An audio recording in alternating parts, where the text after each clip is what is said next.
नमस्कार। आज मैं आपके सामने प्रस्तुत कर रही हूँ मुंशी प्रेमचंद्र जी द्वारा लिखी हुई एक बहुत ही प्रसिद्ध और मनोरंजक लघु कथा निमंत्रण। तो आइए सुनते हैं निमंत्रण। पंडित मोटेराम शास्त्री ने अंदर जाकर अपने विशाल उदर पर हाथ फेरते हुए यह पद पंचम स्वर में गाया। अजगर करे न चाकरी, पंछी करे न काम, दास मलूका कह गए सबके दाता राम। सोना ने प्रफुल्लित होकर पूछा, कोई मीठी ताजी खबर है क्या? शास्त्री जी ने पैंतरे बदल कर कहा, मार लिया आज। ऐसा ताक मारा है कि चारों खाने चित, सारे घर का न्योता, हाँ सारे घर का।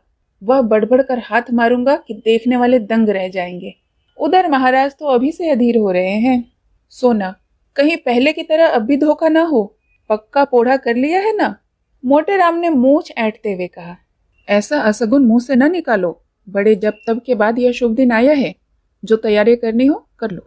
सोना, अरे वह तो करूंगी ही, क्या इतना भी नहीं जानती? जन्म भर घास थोड़ी खोदती रहूंगी। मगर यह बताओ, निमंत्रण तो पूरे घर भर का है ना? मोटेराम, अब और कैसे कहूं, पूरे घर भर का है। इसका अर्थ न समझ में आया हो तो मुझसे पूछो। विद्वानों की बात समझना वैसे भी सबके बस की बात नहीं है, मगर उनकी भी बात सभी समझ लें तो उनकी विद्वता का महत्व ही क्या रहे? बताओ, क्या समझी? इस समय मैं बहुत ही सरल भाषा में बोल रहा हूं, मगर तुम नहीं समझ सकी। बताओ, विद्वता किसे कहते हैं? महत्व ही का अर्थ बता दो। घर भर का निमंत्रण देना क्या दिल लगी है? हाँ, ऐसे अवसर पर विद्वान लोग राजनीति से काम लेते हैं और उसका वही आशय निकालते हैं जो अपने अनुकूल हो। मुर्दापुर की रानी 7 ब्राह्मणों को इच्छापूर्ण भोजन कराना चाहती हैं। कौन कौन महाशय मेरे साथ जाएंगे यह निर्णय लेना मेरा काम है। अलगूराम शास्त्री, बेनीराम शास्त्री, छेदीराम शास्त्री, भवानी राम शास्त्री, फेंकूराम शास्त्री और मोटेराम शास्त्री आदि सब इतने आदमी तो घर में ही हैं। तब बाहर के ब्राह्मणों को कौन खोजने जाए? सोना, यह तो 6 ही वे, और 7वां कौन? मोटे, बुद्धि दौड़ाओ। सोना, एक पत्तल मेरे लिए ले आना। मोटे, फिर वही बात कही जिसमें बदनामी हो। छी छी, पत्तल घर लाऊं? उस पत्तल में वह स्वाद कहाँ जो जजमान के घर पर बैठकर भोजन करने में है। सुनो, 7वें महाशय हैं पंडित सोनाराम शास्त्री। सोना, चलो दिल लगी करते हो, भला मैं कैसे जाऊंगी? मोटे, ऐसे कठिन अवसरों पर ही तो विद्या की आवश्यकता पड़ती है। विद्वान आदमी अवसर को अपना सेवक बना लेता है और मूर्ख अपने भाग्य को रोता रहता है। सोना देवी और सोनाराम शास्त्री में क्या अंतर है जानती हो? केवल परिधान का। परिधान का अर्थ समझती हो? परिधान पहनावे को कहते हैं। इसी साड़ी को मेरी तरह बांध लो, फिर मिर्जाई पहन लो, ऊपर से चादर ओढ़ लो, पगड़ी मैं बांध दूंगा, फिर कौन पहचान सकता है तुम्हें? सोना ने हंसकर कहा, मुझे तो लाज आएगी। मोटे, तुम्हें करना ही क्या है, बातें तो हम करेंगे। सोना ने मन ही मन आने वाले पदार्थों का आनंद लेकर कहा, बड़ा मजा आएगा। मोटे, बस अब विलंब न करो, तैयारी करो, चलो। सोना, कितनी फंकी बना लूं? मोटे, यह मैं नहीं जानता, बस यही आदर्श सामने रखो कि अधिक से अधिक लाभ हो। सहसा सोना देवी को एक बात याद आ गई। बोली, अच्छा, इन बिच्छुओं का क्या करूंगी? मोटेराम ने त्योरी चढ़ाकर कहा, इन्हें उतार कर रख देना, और क्या करोगी? सोना, हाँ जी, क्यों नहीं, उतार कर रख दूंगी, है ना? मोटे, तो क्या तुम्हारे बिच्छुओं पर ही मैं जी रहा हूँ? जीता हूँ पौष्टिक पदार्थों के सेवन से, तुम्हारे बिच्छुओं के पुण्य से नहीं जीता। सोना, नहीं भाई, मैं इन बिच्छुओं को न उतारूंगी। मोटेराम ने सोचकर कहा, अच्छा पहने चलो, कोई हानि नहीं, गोवर्धन धारी यह बाधा भी हर लेंगे। बस पाँव में बहुत से कपड़े लपेट लेना, मैं कह दूंगा इन पंडित जी को फली पाँव हो गया है। क्यों, कैसे सूझी? पंडिताई ने पतिदेव को प्रशंसा सूचक नेत्रों से देखा। संध्या समय पंडित जी ने 5 पुत्रों को बुलाया और उपदेश देने लगे। पुत्रों, कोई काम करने के पहले खूब सोच समझ लेना चाहिए कि कैसे क्या होगा। मान लो रानी साहब ने तुम लोगों का पता ठिकाना पूछना आरंभ किया, तो तुम लोग क्या उत्तर दोगे? यह तो महान मूर्खता होगी कि तुम सब मेरा नाम लो। सोचो कितने कलंक और लज्जा की बात होगी कि मुझ जैसा विद्वान केवल भोजन के लिए इतना बड़ा कुचक्र रचे। लेकिन तुम सब थोड़ी देर के लिए भूल जाओ कि मेरे पुत्र हो। मेरा नाम कोई न बतलाए, संसार में नामों की कमी नहीं है, कोई अच्छा सा नाम चुनकर बता देना। पिता का नाम बदलने से कोई गाली नहीं लगती, यह कोई अपराध नहीं है। अलगू, आप ही बता दीजिए। मोटे, अच्छी बात है, बहुत अच्छी बात है। हाँ, इतने महत्व का काम तो मुझे ही करना चाहिए। अच्छा सुनो, अलगू राम के पिता का नाम है पंडित केशव पांडे, खूब याद करके रख लो। बेनी राम के पिता का नाम है पंडित मंगरू ओझा। छेदी राम के पिता का नाम है पंडित दमड़ी तिवारी, भूलना नहीं। भवानी, तुम गंगू पांडे बतलाना, खूब अच्छी तरह याद कर लो। अब रहे फेकू राम, तुम बेटा बतलाना सेतुराम पाठक। हो गए सब? हो गया सबका नामांकन? अच्छा, अब मैं परीक्षा लूंगा, होशियार रहना। बोलो अलगू, तुम्हारे पिता का नाम क्या है? अलगू, पंडित केशव पांडे। बेनीराम, तुम बताओ। दमड़ी तिवारी। छेदी, अरे यह तो मेरे पिता का नाम है। बेनी, ओह मैं तो भूल ही गया। मोटे, भूल गए? पंडित के पुत्र होकर भी तुम एक नाम नहीं याद रख सकते? छी छी छी, बड़े दुख की बात है। मुझे 5 नाम याद है, तुम्हें एक भी याद नहीं। सुनो, तुम्हारे पिता का नाम है पंडित मंगरू ओझा। पंडित जी लड़कों की परीक्षा ले ही रहे थे कि उनके परम मित्र पंडित चिंतामणि ने द्वार पर आवाज दी। पंडित मोटेराम ऐसे घबराए कि सिर पैर की सुधि न रही। लड़कों को भगाना ही चाहते थे, लेकिन पंडित चिंतामणि अंदर चले आए। दोनों सज्जनों में बचपन से गाढ़ी मित्रता थी। दोनों बहुधा साथ साथ भोजन करने जाया करते थे, और यदि पंडित मोटेराम अव्वल रहते तो पंडित चिंतामणि के द्वितीय पद पर होने में कोई बाधक न हो सकता था। पर आज मोटेराम जी अपने मित्र को साथ नहीं ले जाना चाहते थे। उनको साथ ले जाना अपने घर वालों में से किसी एक को छोड़ देना था, और इतना महान आत्मत्याग करने के लिए वह तैयार न थे।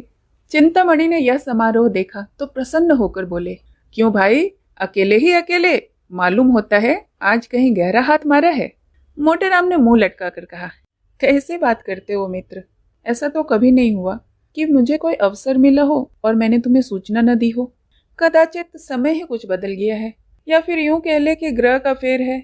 कोई झूठ को भी नहीं बुलाता। पंडित चिंतामणि ने अविश्वास के भाव से बोला, कोई न कोई बात तो अवश्य है मित्र, नहीं तो यह बालक क्यों यहाँ जमा है? मोटे, तुम्हारी इन्हीं बातों पर मुझे क्रोध आता है। अरे लड़कों की परीक्षा ले रहा हूँ, ब्राह्मण के लड़के हैं, 4 अक्षर पढ़े बिना कौन इनको पूछेगा? चिंतामणि को अब भी विश्वास न आया। उन्होंने सोचा लड़कों से ही इस बात का पता लगेगा। फेकूराम सबसे छोटा लड़का था। उसी से पूछा, क्या पढ़ रहे हो बेटा, हमें भी सुनाओ। मोटूराम ने फेकूराम को बोलने का अवसर न दिया, डरे कि यह तो सारा भंडा ही फोड़ देगा। बोले, अभी यह क्या पढ़ेगा, दिन भर खेलता रहता है। फेकूराम इतना बड़ा अपराध अपने नन्हे सिर पर क्यों लेता? वह बाल सुलभ गर्व से बोला, हमको तो याद है पंडित सेतुराम पाठक, हम याद भी कर लें तो इस पर भी कहते हैं हम हरदम खेलते रहते हैं। यह कहते हुए उसने रोना शुरू कर दिया। चिंतामणि ने बालक को गले से लगा लिया और बोले, नहीं बेटा, तुमने अपना पाठ सुना दिया, तुम खूब पढ़ते रहो। यह सेतुराम पाठक कौन है बेटा? मोटेराम ने बिगड़ कर कहा, तुम भी लड़कों की बातों में आ जाते हो, सुन लिया होगा कहीं से किसी का नाम, जा बाहर जाकर खेल। चिंतामणि अपने मित्र की घबराहट देखकर समझ गए कि कोई न कोई रहस्य अवश्य है। बहुत दिमाग लड़ाने पर भी सेतुराम पाठक का आशय उनकी समझ में न आया। अपने परम मित्र की इस कुटिलता पर मन ही मन दुखित होकर बोले, अच्छा आप पाठ पढ़ाइए और परीक्षा लीजिए, मैं जाता हूँ। तुम इतने स्वार्थी हो इसका मुझे गुमान तक न था। आज तुम्हारी मित्रता की परीक्षा हो ही गई। पंडित चिंतामणि बाहर चले गए। मोटेराम जी के पास उन्हें मनाने के लिए समय न था। वह फिर परीक्षा लेने लगे। सोना ने कहा, मना लो, रूठे जाते हैं, फिर कभी परीक्षा ले लेना। मोटेराम, जब कोई काम पड़ेगा तब मना लूंगा। निमंत्रण की सूचना पाते ही इनका सारा क्रोध शांत हो जाएगा। हाँ भवानी, तुम्हारे पिता का नाम क्या है? हैं बोलो। भवानी, गंगू पांडे। मोटे, और तुम्हारे पिता का नाम? फेकू। फेकू, बता तो दिया, उस समय कहते थे कि पढ़ना नहीं आता। मोटे, अरे हमें भी तो बता दो।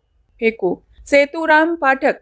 मोटे, बहुत ठीक, हमारा लड़का बड़ा राजा है, आज तुम्हें अपने साथ बिठाएंगे और सबसे अच्छा माल तुम्ही को खिलाएंगे।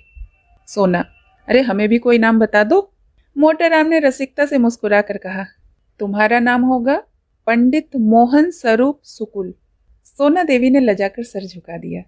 सोना देवी तो लड़कों के कपड़े पहनने लगी। उधर फेकू आनंद की उमंग में घर के बाहर निकला। पंडित चिंतामणि रूठ कर तो चले गए थे, पर कुतूहलवश अभी भी द्वार पर दूब के खड़े थे। इन बातों की भनक इतनी देर में उनके कानों में पड़ी। उससे यह ज्ञात हो गया कि कहीं न कहीं निमंत्रण अवश्य है। पर कौन है, कहाँ है, कौन कौन से लोग आमंत्रित है यह ज्ञात न हुआ। इतने में फेकू बाहर निकला तो उन्होंने उसे गोद में उठा लिया और पूछे, कहाँ न्योता है बेटा? अपनी जान में तो उन्होंने बहुत धीरे से पूछा था, पर न जाने कैसे पंडित मोटेराम के कान में भनक पड़ गई। वह तुरंत बाहर निकल आए। देखा तो चिंतामणि जी फेकू को गोद में लिए हुए कुछ पूछ रहे हैं।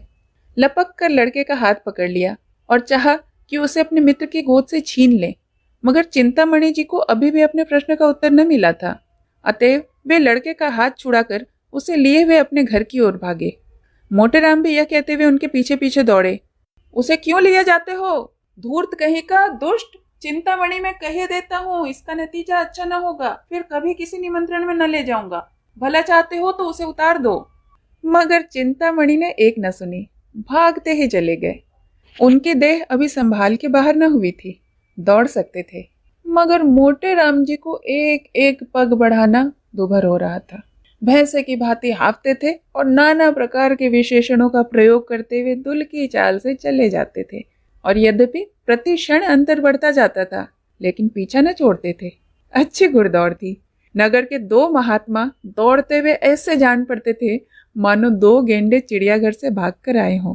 सैकड़ों आदमी तमाशा देखने लगे। कितने ही बालक उनके पीछे तालियां बजाते हुए दौड़े।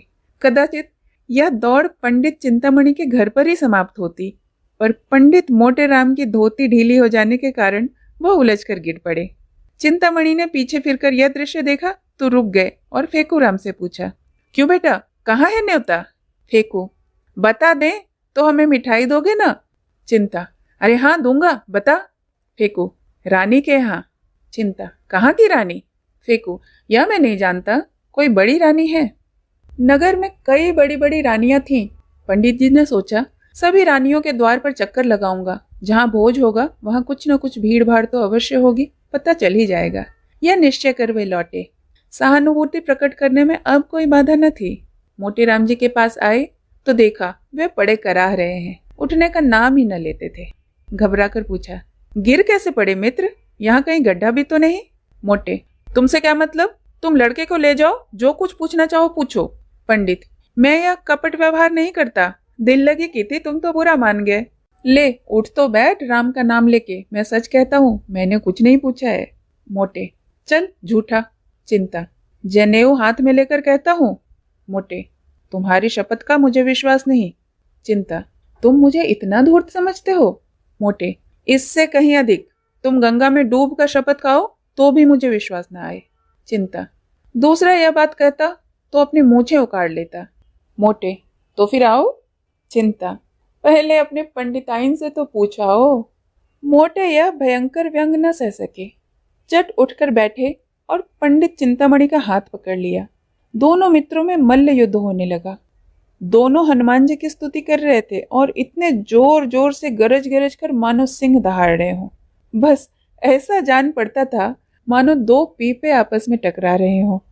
मोटे, महाबली विक्रम बजरंगी। चिंता, भूत पिशाच निकट नहीं आवे। मोटे, जय जय जय हनुमान गोसाई। चिंता, प्रभु रखिए लाज हमारी। मोटे बिगड़ कर, यह हनुमान चालीसा में नहीं है। चिंता, यह हमने स्वयं रचा है, क्या तुम्हारी तरह रटंत विद्या है? जितना कहो उतना ही रट दें। मोटे, अरे हम रचने पर आ जाएं तो एक दिन में लाख स्तुतियां रच डालें, किंतु इतना अवकाश किससे है? दोनों महात्मा अलग खड़े होकर अपने अपने रचना कौशल की डींगे मार रहे थे। मल्ल युद्ध अब शास्त्रार्थ का रूप धारण करने लगा था, जो विद्वानों के लिए उचित है। इतने में किसी ने चिंतामणि के घर जाकर कह दिया कि पंडित मोटेराम और चिंतामणि जी में बड़ी लड़ाई हो रही है। चिंतामणि जी 3 महिलाओं के स्वामी थे, कुलीन ब्राह्मण थे, पूरे 20 विश्वे, उस पर विद्वान भी उच्च कोटि के, दूर दूर तक जजमानी थी। ऐसे पुरुषों को सब अधिकार है। कन्या के साथ साथ जब प्रचुर दक्षिणा भी मिलती हो तब इसे कैसे इनकार किया जा सकता है? इन तीनों महिलाओं का सारे मोहल्ले में आतंक छाया हुआ था। पंडित जी ने उनके नाम बहुत रसीले रखे थे। बड़ी स्त्री को इमरती, मंझली को गुलाब जामुन और छोटी को मोहन भोग कहते थे। पर मोहल्ले वालों के लिए तीनों महिलाएं त्राय ताप से कम न थीं। घर में नित्य आंसुओं की नदी बहती थी। खून की नदी तो पंडित जी ने कभी नहीं बहाई, अधिक से अधिक शब्दों की ही नदी बहाई है। पर मजाल न थी कि बाहर का आदमी किसी को कुछ कह जाए। संकट के समय तीनों एक हो जाती थी। यह सब पंडित जी के नीति चातुर्य का सुफल था। ज्यों ही खबर मिली कि पंडित चिंतामणि पर संकट पड़ा हुआ है, तीनों त्रिदोष की भांति कुपित होकर घर से निकली। उनमें से एक, जो अन्य दो जैसी मोटी नहीं थी, सबसे पहले समरभूमि में जा पहुंची। पंडित मोटेराम जी ने उसे आते देखा तो समझ गया कि अब कुशल नहीं। वे अपना हाथ छुड़ाकर जो भागे कि फिर पीछे मुड़कर कभी न देखा। पंडित चिंतामणि ने बहुत ललकारा, पर मोटेराम के कदम न रुके। चिंता, अजी भागे क्यों? ठहरो, कुछ मजा तो चखते जाओ। मोटे, मैं हार गया भाई, मैं हार गया। चिंता, अरे अभी कुछ दक्षिणा तो लेते जाओ। मोटेराम ने भागते हुए कहा, दया करो भाई, दया करो। 8 बजते बजते पंडित मोटेराम ने स्नान और पूजा करके कहा, अब विलंब नहीं करनी चाहिए। फंकी की तैयारी है ना? सोना, टफंकी लिए तो कब से बैठी हूं, तुम्हें तो जैसे किसी बात की सुध ही नहीं रहती। रात को कौन देखता है कि कितनी देर तक पूजा करते हो? मोटे, मैं तुमसे 1 नहीं 1000 बार कह चुका हूं कि मेरे कामों में मत बोला करो। तुम नहीं समझती मैंने इतना विलंब क्यों किया? तुम्हें ईश्वर ने बुद्धि नहीं दी है? जल्दी जाने से अपमान होता है। जजमान समझता है लोभी है, भुक्खड़ है, इसलिए चतुर लोग विलंब से जाया करते हैं। जिससे जजमान समझे कि पंडित जी को सूझे ही नहीं, भूल गए होंगे। बुलाने को आदमी भेजें, इस प्रकार जानने में जो मान महत्व है वह मरभूखों की तरह चले जाने में क्या कभी हो सकता है? मैं बुलाने की प्रतीक्षा कर रहा हूँ, कोई ना कोई आता ही होगा। लाओ थोड़ी फंकी, बालकों को खिला दी है ना? सोना, उन्हें तो मैंने सांझ को ही खिला दी थी। मोटे, कोई सोया तो नहीं? सोना, आज भला कौन सोएगा? सब भूख भूख चिल्ला रहे थे तो मैंने 1-1 पैसे का चबेना मंगवा दिया है। सब के सब ऊपर बैठे खा रहे हैं। सुनते ही रहे, मारपीट हो रही है ऊपर। मोटेराम ने दांत पीस कर कहा, जी चाहता है तुम्हारी गर्दन पकड़कर ऐंठ दूं। भला ऐसी बेला में चबेना मंगाने का क्या काम था? चबेना खा लेंगे तो वहां क्या तुम्हारा सिर खाएंगे? छी छी, जरा भी बुद्धि नहीं है। सोना ने अपराध स्वीकार करते हुए कहा, हाँ भूल तो हो गई, पर सब के सब इतना कोलाहल मचाए हुए थे कि सुना ही नहीं जाता था। मोटे, रोने ही देती थी?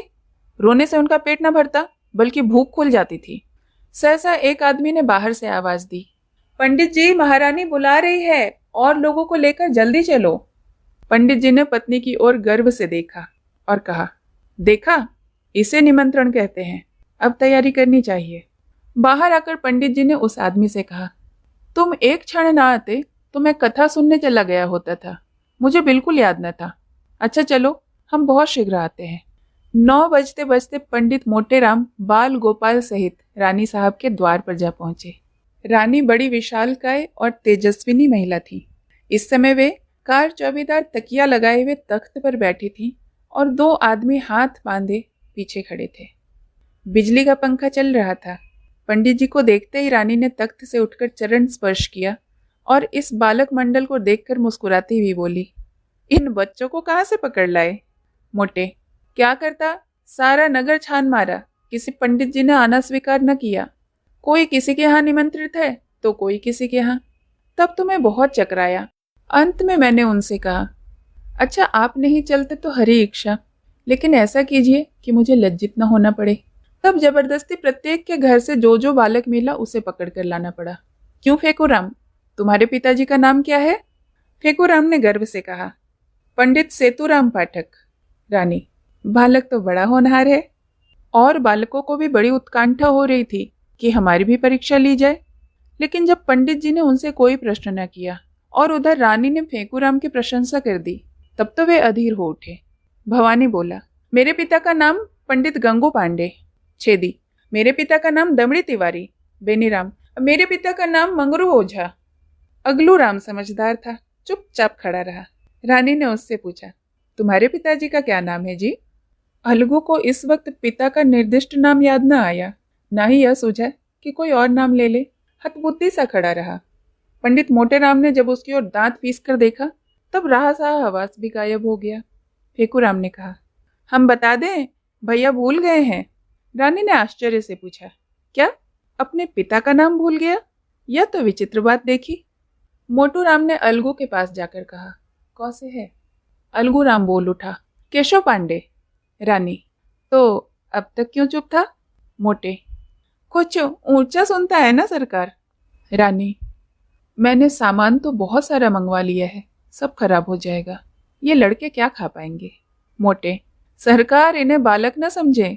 इनमें जो सबसे छोटा है वह अकेला 2 पत्तल खाकर उठेगा। जब पत्तलें पड़ गई और भंडारी चांदी की थाली में एक से एक उत्तम पदार्थ ला लाकर परसने लगा, तब पंडित मोटेराम जी की आंखें खुल गई। आए दिन उन्हें निमंत्रण मिलते रहते थे, पर ऐसे अनुपम पदार्थ कभी सामने न आए थे। घी की ऐसी सौंधी सुगंध उन्हें कभी न मिली थी। प्रत्येक वस्तु से केवड़े और गुलाब की लपटें उठ रही थी, घी टपक रहा था। पंडित जी ने सोचा, ऐसे पदार्थ से तो कभी पेट नहीं भर सकता, मानो खा जाऊं, फिर भी खाने को जी चाहे। देवतागण इससे उत्तम और क्या पदार्थ खाते होंगे? इससे उत्तम पदार्थों की तो कल्पना भी नहीं हो सकती है। पंडित जी को इस वक्त अपने परम मित्र पंडित चिंतामणि की याद आई। अगर वे होते तो रंग जमता, उनके बिना रंग फीका रहेगा। यह कौन दूसरा है जिससे लाग डांड करूं? लड़के 2-2 पत्तलों में चैं बोल जाएंगे। सोना कुछ साथ देगी, मगर कब तक? चिंतामणि के बिना रंग न गठेगा। वे मुझे ललकारेंगे और मैं उन्हें ललकारूंगा, तब मजा है। उस उमंग में पत्तलों की कौन गिनती? हमारी देखा देखी लड़के भी डट जाएंगे। ओह, बड़ी भूल हो गई। यह ख्याल तो मुझे पहले ना आया। रानी साहब से कह दूं तो बुरा तो न मानेंगी।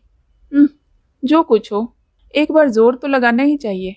तुरंत ही खड़े होकर रानी साहब से बोले, सरकार, आज्ञा हो तो कुछ कहूं? रानी, कहिए कहिए महाराज, क्या किसी वस्तु की कमी है?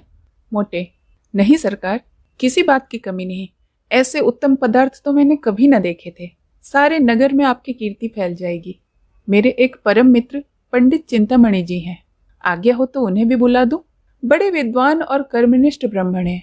उनके जोड़ का इस नगर में दूसरा कोई नहीं है। मैं उन्हें निमंत्रण देना भूल गया था, अभी सुधी आई। रानी जी, आपकी इच्छा हो तो बुला लीजिए, मगर आने जाने में देरी होगी और भोजन परोस दिया गया है। मोटे, मैं अभी आता हूँ सरकार, दौड़ता हुआ जाऊंगा। रानी, तो मेरी मोटर ले लीजिए। जब पंडित जी चलने को तैयार हुए, तब सोना ने कहा, तुम्हें आज क्या हो गया है? उन्हें बुलाने को क्यों जा रहे हो जी? मोटे, अरे कोई साथ देने वाला भी तो चाहिए। सोना, मैं क्या तुमसे दब जाती? पंडित जी ने मुस्कुराकर कहा, तुम जानती नहीं, घर की बात और है, दंगल की बात और। पुराना खिलाड़ी मैदान में जाकर जितना नाम करेगा उतना नया पट्टा नहीं कर सकता। वहां बल का काम नहीं, साहस का काम है। बस यहां भी वही हाल समझो। झंडे गाड़ दूंगा, समझ लेना। सोना, कहीं लड़के सो जाएं तो? मोटे, सो जाएं तो सोने दो, अच्छा है, और भी भूख खुल जाएगी, बाद में मैं जगा लूंगा। सोना, देख लेना, आज वह तुम्हें पछाड़ देगा, उसके पेट में तो शनिचर है। मोटे, बुद्धि की सर्वत्र प्रधानता रहती है, यह न समझो कि भोजन करने की कोई विद्या नहीं है। इसका भी एक शास्त्र है, जिसे मथुरा के शनिचरानंद महाराज ने लिखा है। चतुर आदमी थोड़ी सी जगह में गृहस्थी का सब सामान रख लेता है। अनाड़ी बहुत सी जगह में भी यही सोचता है कि कौन सी वस्तु कहाँ रखूं। गंवार आदमी पहले से ही हबक हबक कर खाने लगता है और चट कर एक लोटा पानी पीकर अफर जाता है। चतुर आदमी बहुत सावधानी से खाता है। उसको कौर नीचे उतारने के लिए पानी की आवश्यकता नहीं पड़ती। देर तक भोजन करते रहने से वह सुपाच्य भी हो जाता है। चिंतामणि मेरे सामने क्या ठहरेगा? चिंतामणि अपने आंगन में उदास बैठे हुए थे। जिस प्राणी को वह अपना परम हितैषी समझते थे, जिसके लिए वे अपने प्राण तक देने को तैयार रहते थे, उसी ने आज उनके साथ बेवफाई की। बेवफाई ही नहीं, उन्हें उठाकर दे मारा। पंडित मोटेराम के घर से क्या जाता? अगर वे उसे साथ ले जाते, अगर वे उन्हें साथ ले जाते तो क्या रानी उन्हें धुतकार देती? स्वार्थ के आगे कौन किसको पूछता है? उन अमूल्य पदार्थों की कल्पना करके चिंतामणि के मुंह से लार टपकती थी। अब सामने पत्तल आ गई होगी, अब थालों में इमरतियां लिए भंडारी जी आए होंगे। ओहो, कितनी सुंदर कोमल कुरकुरी रसीली इमरतियां होंगी। अब बेसन के लड्डू आए होंगे। ओहो, कितने सुडौल मेवों से भरे हुए घी से तरातर लड्डू होंगे, मुंह में रखते ही घुल जाते होंगे। जीभ भी न डुलानी पड़ती होगी। आहा, अब मोहन भोग आया होगा। हाय रे दुर्भाग्य, मैं यहाँ पड़ा सड़ रहा हूँ, वहां यह बाहर। बड़े निर्दयी हो मोटेराम, तुमसे इस निष्ठुरता की आशा न थी। इमरती देवी बोली, तुम दिल क्यों छोटा करते हो जी? पितृपक्ष तो आ रहा है, ऐसे ऐसे न जाने कितने आएंगे।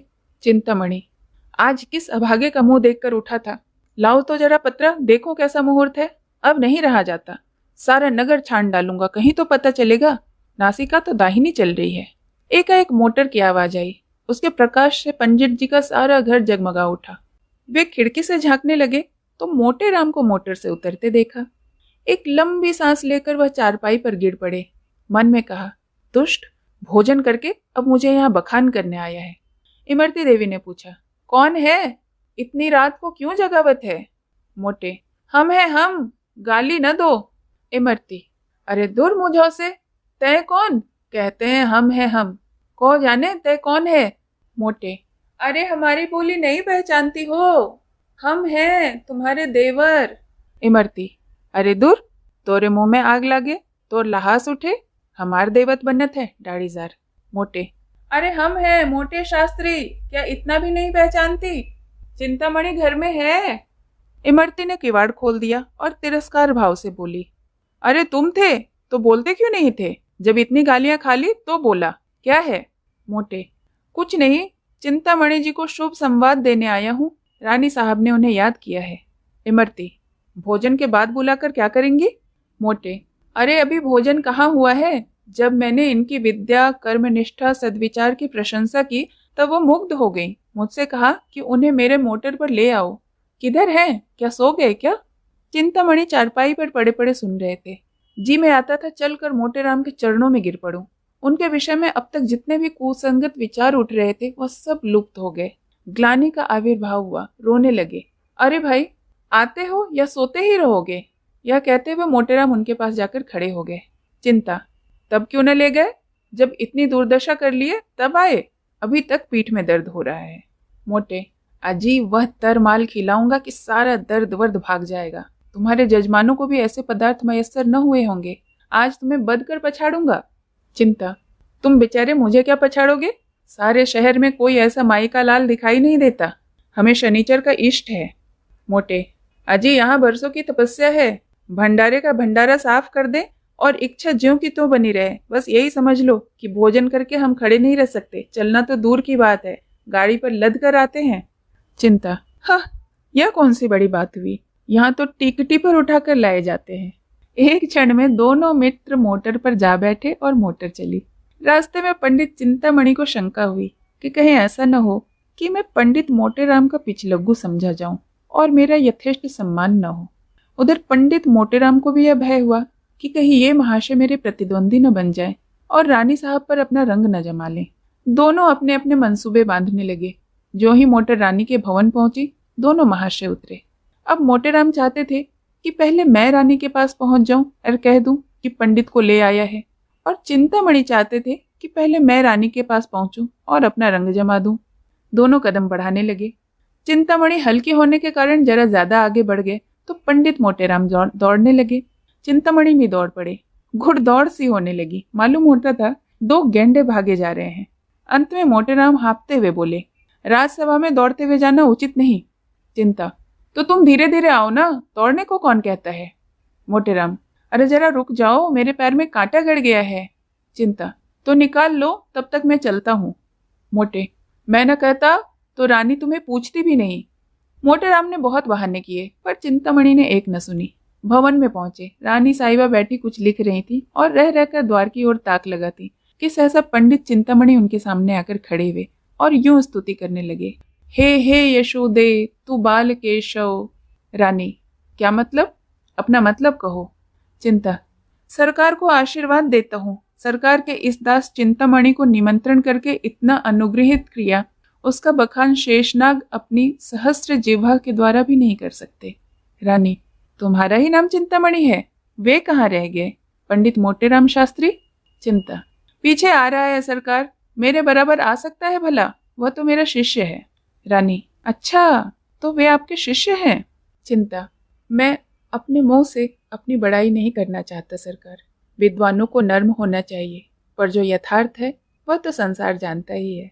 सरकार, मैं किसी से वाद विवाद नहीं करता, यह मेरा अनुशील नहीं है। मेरे शिष्य भी बहुधा मेरे गुरु बन जाते हैं, पर मैं किसी से कुछ नहीं करता। जो सत्य है वह सभी जानते हैं। इतने में पंडित मोटेराम भी गिरते पड़ते हाँफते हुए वहां आ पहुंचे और यह देखकर कि चिंतामणि भद्रता और सभ्यता की मूर्ति बने खड़े हैं, वे देवोपम शांति के साथ खड़े हो गए। रानी, पंडित चिंतामणि बड़े साधु प्रकृति एवं विद्वान हैं। आप उनके शिष्य हैं, फिर भी वे आपको अपना शिष्य नहीं कहते हैं। मोटे, सरकार, मैं इनका दासानुदास हूँ। चिंता, जग तारिणी, मैं इनका चरण रज हूँ। मोटे, रिपुदल संहारिणी, मैं इनके द्वार का दास हूँ। रानी, आप दोनों सज्जन पूज्य हैं, एक से एक बढ़े हुए। चलिए भोजन कीजिए। सोना रानी बैठी पंडित मोटेराम की राह देख रही थी। पति की इस मित्र भक्ति पर उन्हें बड़ा क्रोध आ रहा था। बड़े लड़कों के विषय में तो उन्हें कोई चिंता न थी, लेकिन छोटे बच्चों के सो जाने का भय था। उन्हें किस्से कहानियां सुना सुना कर बहला रही थी कि भंडारी ने आकर कहा, महाराज चलो। दोनों पंडित जी आसन पर बैठ गए। फिर क्या था, बच्चे कूद कूद कर भोजनशाला में जा पहुंचे। देखा तो दोनों पंडित दो वीरों की भांति आमने सामने डटकर बैठे हैं। दोनों अपना अपना पुरुषार्थ दिखाने के लिए अधीर हो रहे हैं। चिंता, भंडारी जी, तुम पड़ोसने में बड़ा विलंब करते हो, क्या भीतर जाकर सोने लगते हो? भंडारी, चुपाई मारे बैठे रहो, जौन कुछ होई सब आई जाई, घबराए का नहीं होत। तुम्हारे सिवाय और कोई जीवैया नहीं बैठा है। मोटे, भैया भोजन करने के पहले कुछ देर सुगंध का तो स्वाद ले लो। चिंता, अजी सुगंध गया चूल्हे में, सुगंध देवता लोग लेते हैं, अपने लोग तो भोजन करते हैं।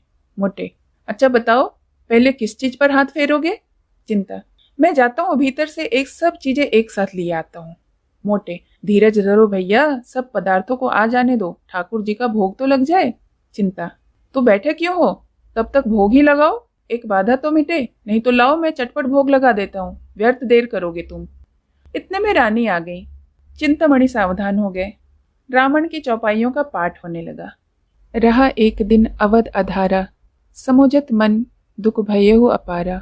कौशलेश दशरथ के जाए, हम पितु बचन मानी बन आए। उलटी पुलटी लंका कपिजारी, कूद पड़ा सब सिंधु मझारी। जही पर जा कर सत्य सनेहु, सोत ही मिले न कछु संदेहु।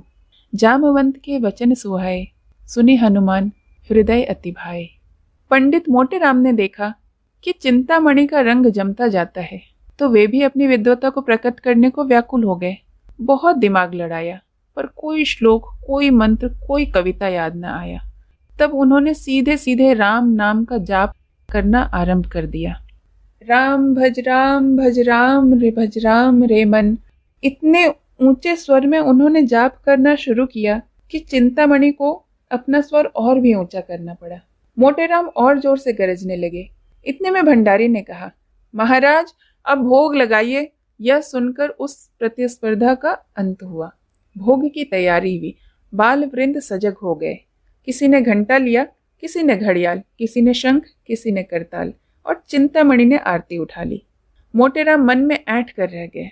रानी के समीप जाने का यह अवसर उनके हाथ से निकल गया। पर यह किसे मालूम था कि विधि उधर कुछ और ही कुटिल क्रीड़ा कर रहा है। आरती समाप्त हो गई। भोजन शुरू होने को ही था कि एक कुत्ता न जाने किधर से आ निकला। पंडित चिंतामणि के हाथ से लड्डू का थाल गिर पड़ा। पंडित मोटेराम अकचका कर रह गए। सर्वनाश! चिंतामणि ने मोटेराम से इशारे में कहा, अब क्या कहते हो मित्र, कोई उपाय निकालो, यहाँ तो कमर टूट गई। मोटेराम ने लंबी सांस खींचकर कहा, अब क्या हो सकता है, यह ससुर आया किधर से? रानी पास ही खड़ी थी। उन्होंने कहा, अरे कुत्ता किधर से आ गया, यह रोज बंधा रहता है, आज कैसे छूट गया? अब तो रसोई भ्रष्ट हो गई। चिंता, सरकार आचार्यों ने इस विषय में। मोटे, कोई हर्ज नहीं सरकार, कोई हर्ज नहीं। सोना, भाग्य फूट गया, जोहत जोहत आधी रात बीत गई, तब ई विपत्ति फट पड़ी। चिंता, सरकार स्वान के मुख में अमृत। मोटे, अब आज्ञा हो तो चले। रानी, हाँ और क्या, मुझे बहुत दुख है कि इस कुत्ते ने आज इतना बड़ा अनर्थ कर डाला। तुम बड़े गुस्ताख हो गए हो टॉमी। भंडारी, यह पत्तल उठाकर मेहतर को दे दो। चिंता, सोना से छाती फट जाती है। सोना को बालकों पर दया आई। बेचारे इतनी देर देवोपम धैर्य के साथ बैठे हुए थे, बस चलता तो कुत्तों का गला घोट देती। बोली, लड़कन का तो कोई दोष नहीं परत, इन्हें काहे नहीं खावत देत कोई। चिंता, मोटेराम महादुष्ट है, इसकी बुद्धि भ्रष्ट हो गई है। सोना, ऐसे तो बड़े विद्वान बने रहे, अब काहे नहीं बोलत बनत, मुंह में दही जम गया, जीभे नहीं खुलत है। चिंता, सत्य कहता हूँ, रानी को चकमा दे देता, उस दुष्ट के मारे सब खेल बिगड़ गया। सारी अभिलाषाएं मन में रह गई। ऐसे पदार्थ अब और कहाँ मिल सकते हैं। सोना, सारी मनुष्यई निकल गई, घर में ही गर्जे के शेर हैं। रानी ने भंडारी को बुलाकर कहा, इन छोटे छोटे 3 बच्चों को खिला दो, ये बेचारे भूखे क्यों मरे। क्यों फेंकू राम, मिठाई खाओगे। फेंकू, इसीलिए तो आए हैं। रानी, कितनी मिठाई खाओगे।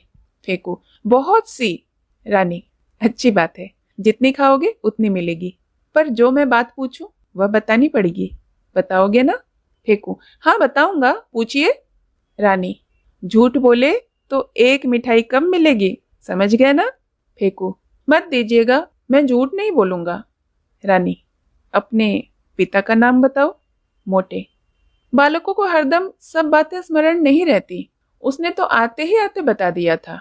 रानी, मैं फिर पूछती हूँ, इसमें आपकी क्या हानि है। चिंता, हाँ नाम पूछने में कोई हर्ज नहीं। मोटे, तुम चुप रहो चिंतामणि, नहीं तो ठीक न होगा। मेरे क्रोध को अभी तुम जानते नहीं, दबा बैठूंगा तो रोते भागोगे। रानी, आप तो व्यर्थ इतना क्रोध कर रहे हैं। बोलो फेकुराम, चुप क्यों हो, फिर मिठाई न पाओगे। चिंता, महारानी की इतनी दया दृष्टि तुम्हारे ऊपर है, बता दे बेटा। मोटे, चिंतामणि मैं देख रहा हूं, तुम्हारे अधीन आ गए हैं, वह नहीं बताता, आए बड़े वहां के खैरख्वाह बन के। सोना, अरे हाँ, लड़कन से ई सब पवारा से का मतलब, तुमका धर्म परे मिठाई देव, न धर्म परे न देव। ई का कि बाप के नाम बताओ तब मिठाई देव। फेकुराम ने धीरे से कोई नाम लिया। इस पर पंडित जी ने उसे इतने जोर से डांटा कि उसकी आधी बात मुंह में ही रह गई। रानी, क्यों डांटते हो, उसे बोलने क्यों नहीं देते, बोलो बेटा। मोटे, आप हमें अपने द्वार पर बुलाकर हमारा अपमान कर रही हैं। चिंता, इसमें अपमान की तो कोई बात नहीं भाई। मोटे, हम अब कभी इस द्वार पर नहीं आएंगे, यहाँ सत्पुरुषों का अपमान किया जाता है। अलगू, कहिए तो चिंतामणि को एक पटकन दूं। मोटे, नहीं बेटा, दुष्टों को परमात्मा स्वयं दंड देता है, चलो यहाँ से चले, अब भूल कर भी यहाँ न आएंगे। खिलाना न पिलाना, द्वार पर बुलाकर ब्राह्मणों का अपमान, तभी तो देश में आग लगी हुई है। चिंता, मोटे राम, महारानी के सामने तुम्हें इतनी कटु बातें न करनी चाहिए। मोटे, बस चुप ही रहना, नहीं तो सारा क्रोध तुम्हारे ही सिर जाएगा। माता पिता का पता नहीं, ब्राह्मण बनने चले हैं, तुम्हें कौन कहता है ब्राह्मण। चिंता, जो कुछ मन चाहे कह लो, चंद्रमा पर थूकने से थूक अपने ही मुंह पर पड़ता है। जब तुम धर्म का एक लक्षण नहीं जानते, तब तुमसे क्या बातें करूं। ब्राह्मण को धैर्य रखना चाहिए। मोटे, पेट के गुलाम हो, ठाकुर सोहाती कर रहे हो कि एकाध पत्तल मिल जाए, मगर यहाँ हम मर्यादा का पालन करते हैं। चिंता, कह तो दिया भाई कि तुम बड़े और मैं छोटा, अब और क्या कहूं। तुम सत्य कहते होगे, मैं ब्राह्मण नहीं शूद्र हूं। रानी, ऐसा न कहिए चिंतामणि जी, इसका बदला न लिया तो कहना। यह कहते हुए पंडित मोटेराम बालक वृंद के साथ बाहर चले आए और भाग्य को कोसते हुए घर की ओर चले। बार बार पछता रहे थे कि दुष्ट चिंतामणि को क्यों बुलाया।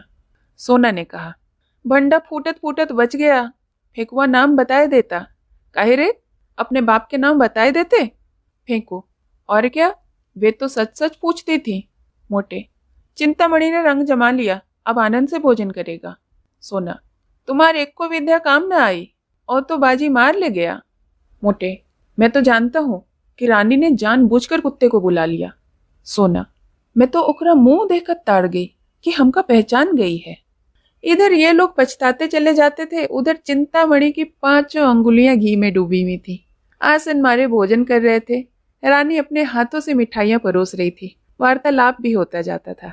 रानी, बड़ा धूर्त है, मैं बालकों को देखते ही समझ गई थी, अपनी स्त्री को भी वेश बदल कर लाते उसे लज्जा ना आई। चिंता, मुझे कोस रहे होंगे। रानी, मुझे उड़ाने चला था, मैंने भी कहा कि बच्चा तुम्हें भी ऐसे शिक्षा दूंगी कि उम्र भर याद रखोगे, इसीलिए टॉमी को बुला लिया था। चिंता, सरकार की बुद्धि धन्य है, सरकार की बुद्धि धन्य है। धन्यवाद। आपसे एक अनुरोध करूंगी कि अगर आपको मेरे चैनल के कंटेंट पसंद आते हों तो आप कृपया मेरे चैनल को सब्सक्राइब करें और साथ ही साथ बेल आइकन को भी प्रेस करें, ताकि मेरे आने वाले सभी वीडियोस की नोटिफिकेशन आपको सबसे पहले मिले। धन्यवाद।